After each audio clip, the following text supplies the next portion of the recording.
yang membuatmu bisa tetap istiqamah dalam ketaatan?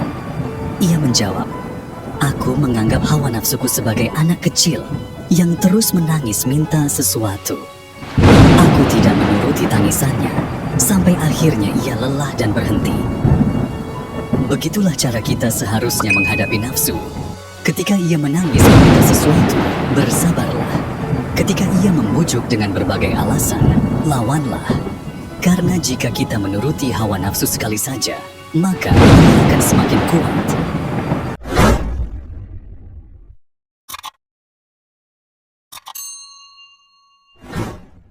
Assalamualaikum warahmatullahi wabarakatuh. Saudaraku, mengenali nafsu sebagai musuh terbesar. Pernahkah kita merasa bahwa hati kita bergejolak?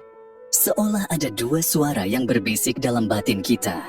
Satu mengajak pada kebaikan, satu lagi membujuk kita ke arah yang salah. Nafsu bukan sekadar keinginan sesaat.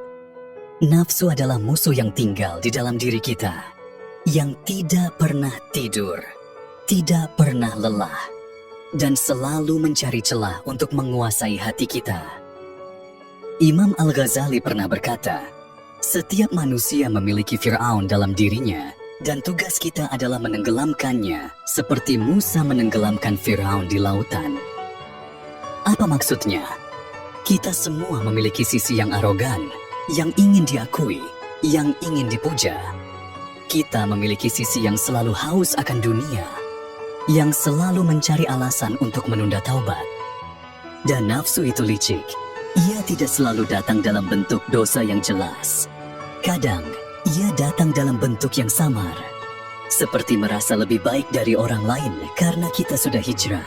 Atau merasa cukup hanya dengan sedikit ibadah, lalu menganggap diri sudah suci. Lalu bagaimana cara mengenali nafsu dalam diri kita? Cobalah bertanya pada hati sendiri. Apakah aku melakukan ini karena Allah Subhanahu wa Ta'ala atau karena ingin dilihat orang? Apakah aku beribadah karena cinta atau hanya karena takut? Apakah aku sudah cukup berjuang atau sebenarnya aku masih diperbudak oleh keinginanku sendiri? Para sufi memahami bahwa pertarungan terbesar dalam hidup bukanlah melawan orang lain, tetapi melawan diri sendiri. Sebab siapa yang menang melawan nafsunya, maka ia telah menang atas dunia dan seisinya. Menundukkan nafsu dengan mujahadah, perjuangan hati. Kita sering berpikir bahwa hijrah adalah garis akhir, bahwa setelah kita memilih jalan Allah Subhanahu wa Ta'ala, segalanya akan menjadi lebih mudah. Tapi kenyataannya, justru setelah kita berusaha untuk taat, godaan semakin besar. Dunia semakin menawarkan keindahannya, nafsu semakin bersuara, dan langkah kita menjadi semakin berat. Syekh Abdul Qadir Al-Jailani pernah diuji dengan penglihatan emas yang tiba-tiba muncul di hadapannya saat ia bermunajat. Iblis membisikkan, ambillah, ini adalah anugerah dari Allah. Tetapi beliau berkata, pergilah wahai musuh Allah, aku tidak butuh selain ridhanya. Disinilah mujahadah, perjuangan melawan diri sendiri diperlukan. Karena tanpa perjuangan, ketaatan akan pudar. Tanpa mujahadah, nafsu akan kembali mengambil alih hati kita. Ada seorang pemuda yang pernah bertanya kepada seorang sufi, kenapa setiap kali aku ingin menjadi lebih baik, aku justru merasa semakin lemah? Lalu sufi itu menjawab, karena engkau sedang berperang. Dan seorang prajurit yang berada di medan perang tidak akan pernah merasa nyaman. Maka jangan berharap bahwa jalan menuju Allah akan mudah. Setiap hari adalah pertempuran. Ketika keinginan untuk bermaksiat datang, saat itulah kita harus berperang. Ketika rasa malas beribadah muncul, saat itulah kita harus berjuang. Ketika hati mulai condong pada dunia, saat itulah kita harus mengingat bahwa dunia hanyalah persinggahan. Para sufi telah mengorbankan segalanya demi istiqamah. Mereka rela meninggalkan kenyamanan, menolak kemewahan, bahkan mengorbankan hawa nafsu mereka sendiri demi Allah. Maka, mari kita tanyakan pada diri sendiri, Apakah aku sudah benar-benar berjuang melawan nafsuku? Atau aku masih membiarkannya menguasai hatiku? Menguatkan iman dengan zikir dan muraqabah. Sudah berapa kali kita berjanji akan berubah, lalu jatuh lagi ke dalam dosa yang sama? Sudah berapa kali kita menangis dalam sujud, lalu keesokan harinya kembali lalai? Hati manusia itu rapuh. Hari ini ia bersinar dalam cahaya iman. Esok bisa saja ia gelap kembali karena godaan dunia. Maka para sufi memahami satu hal yang sangat penting. Hati harus terus diikat dengan Allah. Syekh Abu Yazid Al-Bustami pernah berkata, seorang hamba tidak akan bisa menang melawan nafsunya kecuali dengan zikir yang terus-menerus. Zikir bukan hanya sekadar melafalkan kalimat-kalimat suci, tetapi membiarkan hati terus terhubung dengan Allah dalam setiap detik kehidupan. Coba kita renungkan, saat hati kita kosong dari zikir, apa yang mengisinya? Saat lisan kita tidak menyebut nama Allah, apa yang kita bicarakan? Saat pikiran kita tidak memikirkan akhirat, apa yang menguasai benak kita? Dunia ini penuh dengan kebisingan. Jika hati kita tidak dipenuhi dengan muraqabah, kesadaran bahwa Allah selalu melihat kita, maka suara-suara dunia akan mengambil alih. Seorang sufi pernah menangis di tengah malam dan berdoa, "Ya Allah, aku takut hatiku berpaling darimu tanpa kusadari." Dan inilah yang seharusnya kita takuti. Bukan hanya takut akan dosa besar, tetapi takut saat hati mulai kehilangan rasa cinta kepada Allah. Takut saat salat menjadi sekadar rutinitas. Takut saat doa tidak lagi dilakukan dengan hati yang bergetar. Takut saat dunia mulai terasa lebih menarik daripada kehidupan akhirat. Para sufi menjaga hati mereka dengan zikir. Mereka tidak membiarkan satu hari pun berlalu tanpa menyebut nama Allah. Dan inilah pertanyaannya. Jika kita tidak bisa menjaga hati kita dengan zikir, lalu dengan apa kita akan menjaganya? Mengendalikan hawa nafsu dengan kesabaran dan kesadaran.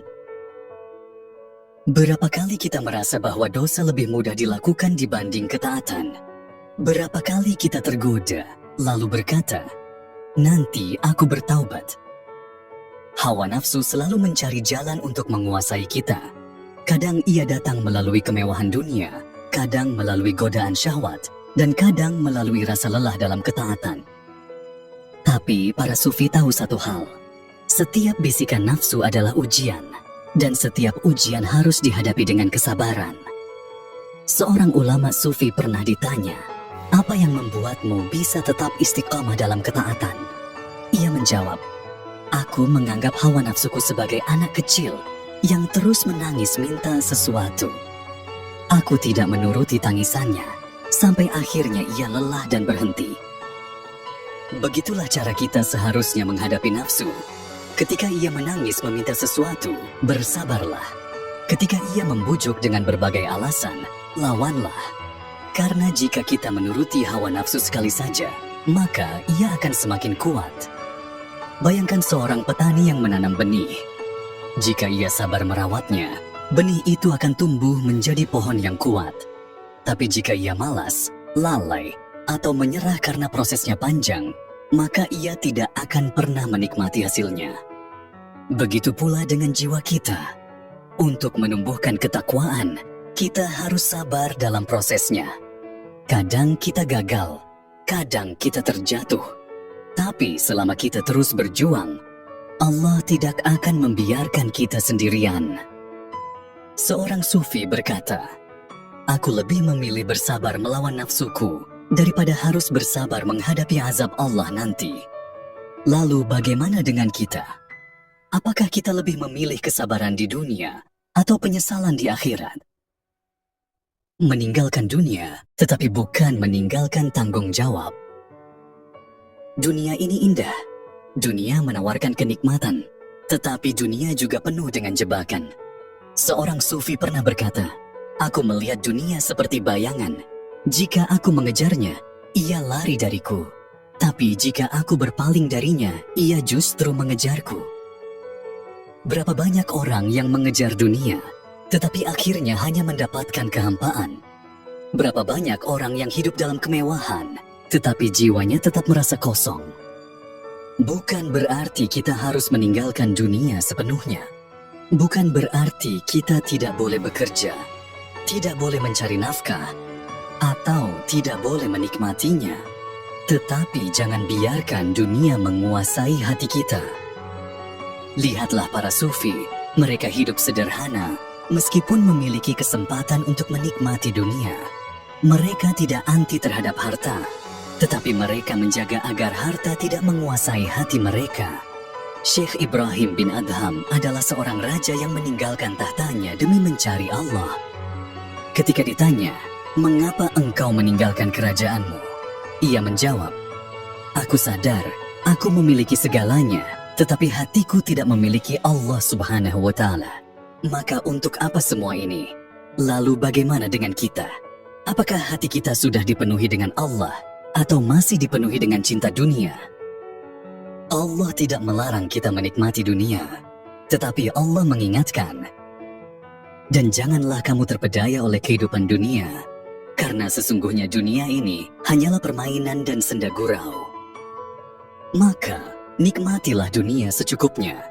Jadikan dunia sebagai kendaraan menuju Allah, bukan sebagai tujuan akhir." Menghindari kegelapan setelah hijrah dengan istiqamah. Ada satu ketakutan terbesar bagi seorang yang sudah hijrah, takut kembali ke masa lalu. Berapa banyak orang yang sudah merasakan manisnya iman, tetapi akhirnya kembali terjerumus ke dalam maksiat.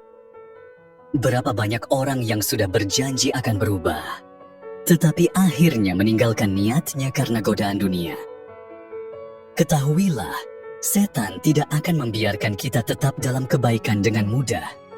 Semakin kita ingin dekat dengan Allah, semakin besar ujian yang akan datang. Seorang sufi pernah berkata, "Jika kau ingin melihat siapa musuhmu yang sebenarnya, cobalah untuk taat. Maka, kau akan melihat betapa nafsu dan setan akan menghalangimu." Lalu bagaimana caranya agar kita tetap istiqamah setelah hijrah? Jangan tinggalkan teman-teman yang syaleh. Jika kita ingin tetap dalam kebaikan, kita harus dikelilingi oleh orang-orang yang mengingatkan kita kepada Allah.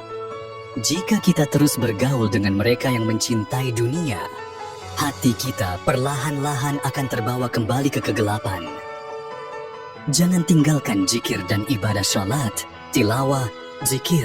Semua ini bukan sekadar rutinitas, tetapi benteng yang melindungi hati kita. Jika kita mulai meninggalkan ibadah sedikit demi sedikit, maka perlahan-lahan kita akan kembali kepada maksiat. Jangan merasa sudah cukup dalam kebaikan. Saat kita merasa sudah cukup baik, saat kita merasa lebih baik dari orang lain, saat itulah kita mulai jatuh. Karena kesombongan adalah awal dari kehancuran. Seorang sufi pernah menangis dan berkata, "Aku tidak takut pada dosa yang pernah kulakukan. Aku takut pada dosa yang akan kulakukan jika aku tidak dijaga oleh Allah." Maka jangan pernah merasa aman. Berdoalah agar Allah menjaga hati kita. Karena hanya dengan rahmat-Nya, kita bisa tetap dalam kebaikan. Allah berfirman, "Wahai orang-orang yang beriman, bertakwalah kepada Allah dengan sebenar-benarnya takwa. Dan janganlah kamu mati kecuali dalam keadaan berserah diri, Islam." Maka jangan sampai kita tergelincir kembali ke dalam kegelapan setelah Allah memberi kita cahaya. Jangan biarkan dunia mencuri iman kita. Jangan biarkan nafsu menyeret kita kembali ke dalam kelalaian. Jika kita ingin tetap istiqamah, kita harus berjuang setiap hari. Karena hijrah bukanlah tujuan akhir, tetapi awal dari perjalanan panjang menuju Allah. Mengubah rasa takut menjadi cinta kepada Allah. Kita sering merasa takut tidak diterima hijrahnya, takut kembali ke maksiat, takut tidak mampu bertahan dalam ketaatan. Namun, ketakutan itu tidak akan membawa kita kepada Allah jika tidak diiringi dengan cinta.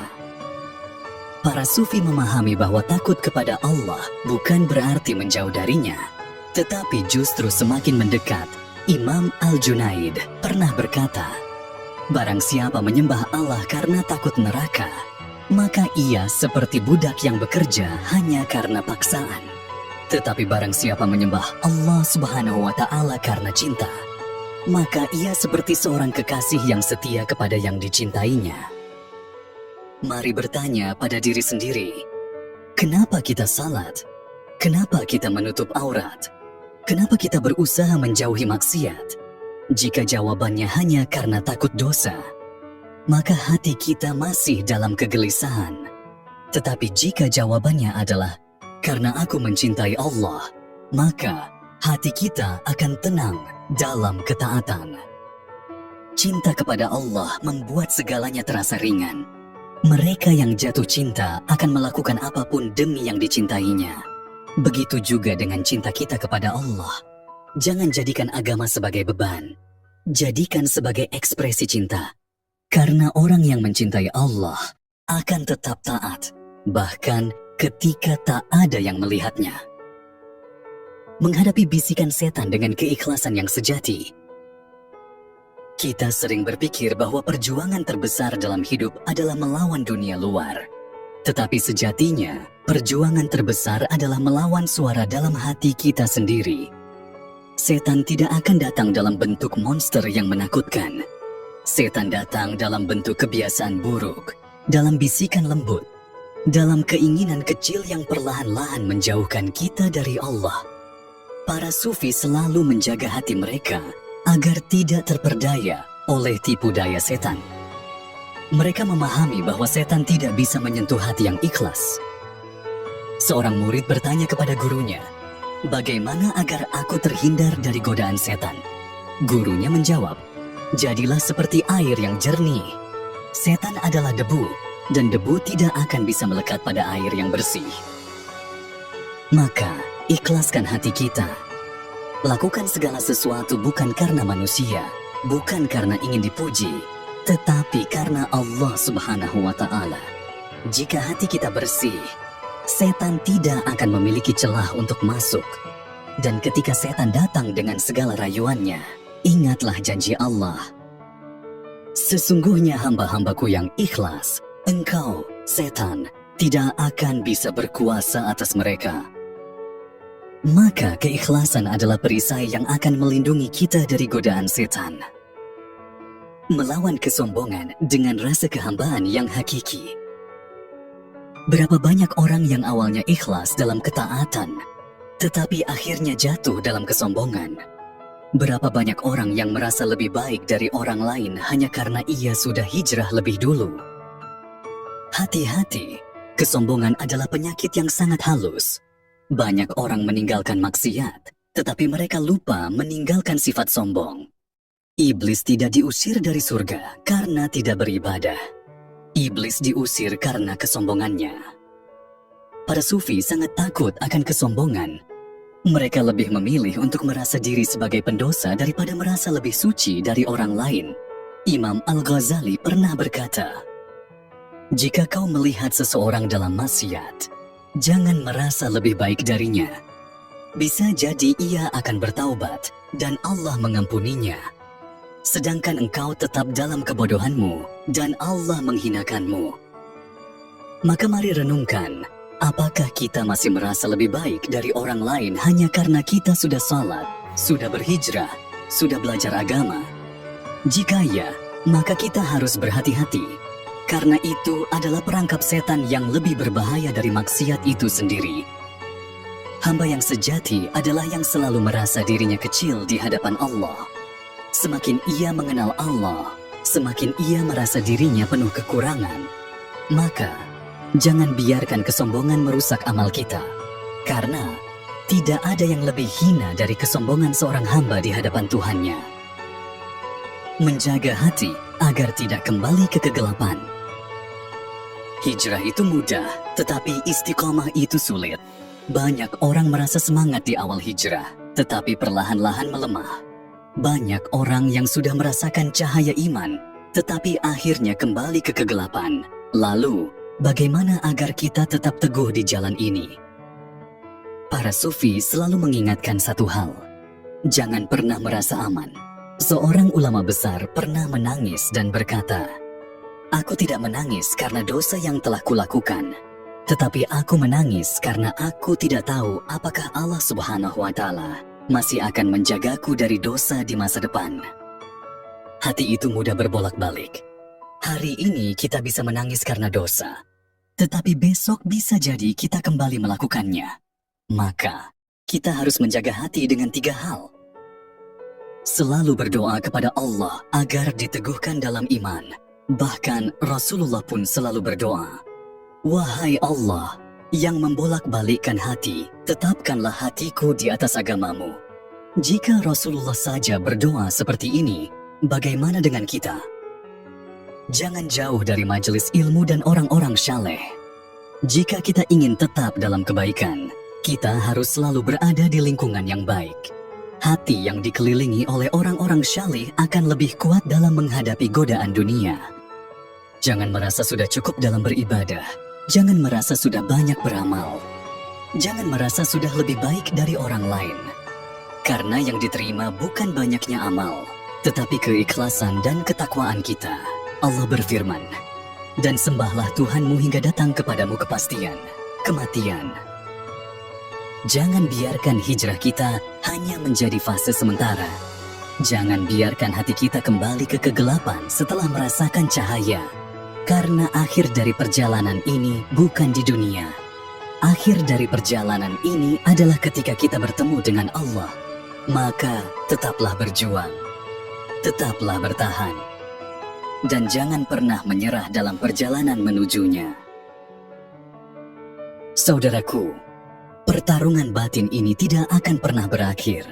Nafsu akan terus membisikkan rayuan. Dunia akan terus menawarkan kenikmatan. Dan setan tidak akan berhenti menyesatkan. Tapi ingatlah, setiap kali kita melawan nafsu, setiap kali kita menahan godaan dunia, kita sedang memenangkan pertempuran terbesar dalam hidup kita. Allah tidak melihat seberapa sering kita jatuh, tapi seberapa sering kita bangkit dan kembali kepadanya. Jangan pernah menyerah dalam hijrahmu. Jangan biarkan satu kesalahan membuatmu berpikir bahwa kau sudah hancur. Allah Maha Pengampun dan pintu taubat selalu terbuka. Mungkin saat ini kita sedang berjuang, sedang goyah, atau bahkan hampir menyerah. Tapi satu langkah kecil menuju Allah lebih baik daripada 1000 langkah menjauh darinya. Tetaplah bertahan, karena cahayanya selalu menanti di ujung perjalanan. Jika video ini menyentuh hatimu, jangan lupa tinggalkan komentar, bagikan dengan saudara-saudara kita, dan dukung terus channel ini dengan subscribe. Semoga kita semua diberikan kekuatan untuk tetap istiqamah di jalan Allah. Wassalamualaikum warahmatullahi wabarakatuh.